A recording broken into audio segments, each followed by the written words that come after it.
Queensland, your Premier is a liar. In my opinion, a dangerous liar. Or put it this way, Annastacia Palaszczuk is either deliberately telling falsehoods, lying, or is too dishonest to correct those very obvious falsehoods. I mean, that's what she did yesterday, last night, and again today. Told an obvious and dangerous falsehood about the AstraZeneca vaccine and refused repeatedly to correct it. Preferred to scare people off using this vaccine and attacking the Prime Minister. And worse, her Chief Medical Officer, Jeannette, the woman the Premier has just announced will be Queensland's next governor, today backed up Palaszczuk by telling a deeply misleading thing herself and lashing out when called out. Please, can I just stop all this? This is getting absolutely silly.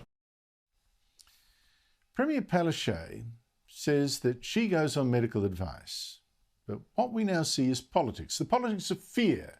That's what drives her, and she cannot be trusted to tell the truth. And it's a brand of dishonest, alarmist populism that has now got half the country in lockdown for nothing. So let me now go through the evidence to show that Palaszczuk is a liar or too dishonest to correct an obvious falsehood. Last night I told you she'd said something completely false at a press conference yesterday, had claimed that the AstraZeneca vaccine was so dangerous for anyone under 40 that it had even been banned for them in Britain, where this vaccine was actually invented. It took only minutes for my colleague here at Sky, Tom Connell, to start calling out that untruth.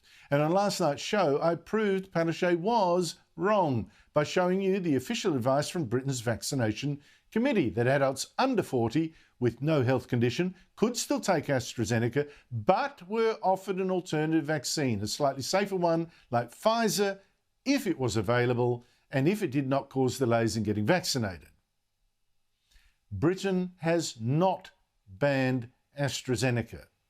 In fact, people there are so grateful for AstraZeneca, for the drug that saved them, that they gave its inventor a standing ovation at Wimbledon, where crowds, by the way, are again allowed, unlike at Brisbane's Gabba. So Palaszczuk had lied or told an obvious untruth, but refused to correct the record and admit she was wrong. It seemed that her real priority was to bash the Prime Minister for having said that, yes, younger Australians could take AstraZeneca if their doctors agreed. Now, you know that Annastacia Palaszczuk here was just playing politics because she pushed this falsehood or lie even harder later yesterday, tweeting the same claim that the UK government won't allow their under 40s to get AstraZeneca, and repeatedly made this same false claim last night on the ABC.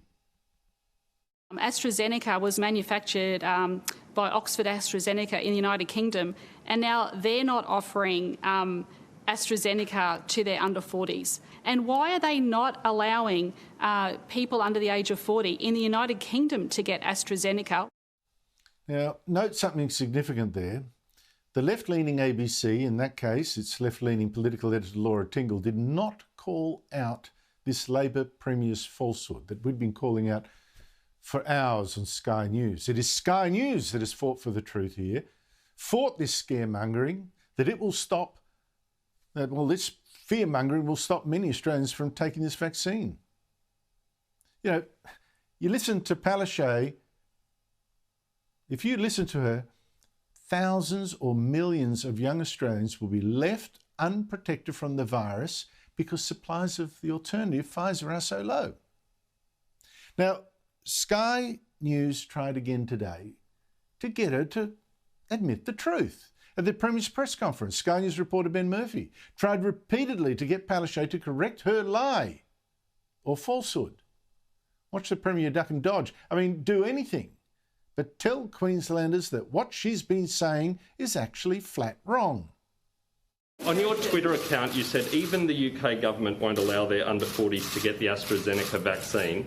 Yes. That is false. Well, there is an article that talks about under 40s to be given an alternative to the AstraZeneca. No, but your Twitter account says that your Twitter account says clearly that the UK government won't allow it. No, actually, you weren't here yesterday either, and actually read from the article, so I'm happy to provide you a copy of that article. I can quote your Twitter account to you if you like. You say that your Twitter account says that the UK government won't allow AstraZeneca for under 40s. The UK government will allow it for under 40s.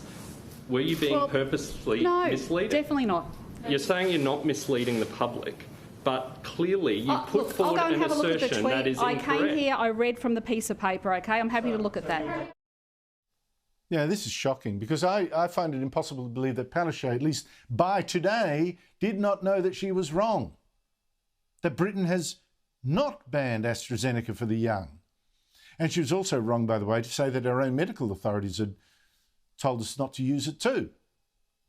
The young. They haven't said that at all. What they have said is, yes, there's a very tiny risk of dying of blood clots from AstraZeneca, about 1 in 2 million, a risk that's particularly for the young, but depending on your circumstances, that 1 in 2 million chance may be a risk worth taking to stop you getting the coronavirus. Just consult your doctor, which is exactly what the Prime Minister said. But there are also real questions about Queensland's Chief Health Officer, about how she joined in her Premier's reckless attack on AstraZeneca.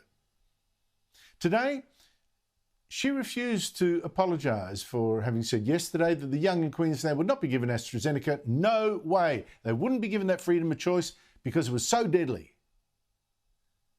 But isn't even aspirin dangerous? My advice is that if you're under 40, you wait and get the Pfizer or the Moderna vaccine. In a study that I saw yesterday, the incidence of side effects from aspirin were higher than AstraZeneca. Yes, but it doesn't tend to kill you. Let me tell you why that answer was so misleading. The risk of dying from AstraZeneca is about 1 in 2 million, if you look at Australian statistics. The risk of dying from a daily dose of aspirin is much, much higher. And so is the risk of dying from the contraceptive pill. Up to 10 women in a million will die from a blood clot from their combined hormonal contraception. That's a risk 20 times higher than AstraZeneca. This demonisation of AstraZeneca is so reckless. Now, I'm not pretending it's all one way or all the other. Yes, there is a tiny risk, tiny risk of dying from blood clots, as I've said. And yes, for the young right now in Australia, if the borders are kept all shut, minimal infections, that's all kept at bay. And yes, the risk of dying from the vaccine for the very young is higher than dying from the virus. Which, by the way, actually makes it insane for Palaszczuk and her chief health official to go lock up millions of younger Queenslanders, isn't it? If that's what they think. Now, all that can be argued, right? But this rank exaggeration, this telling of falsehoods, this fear-mongering, this playing of politics with a vaccine that could save people's lives, that's inexcusable.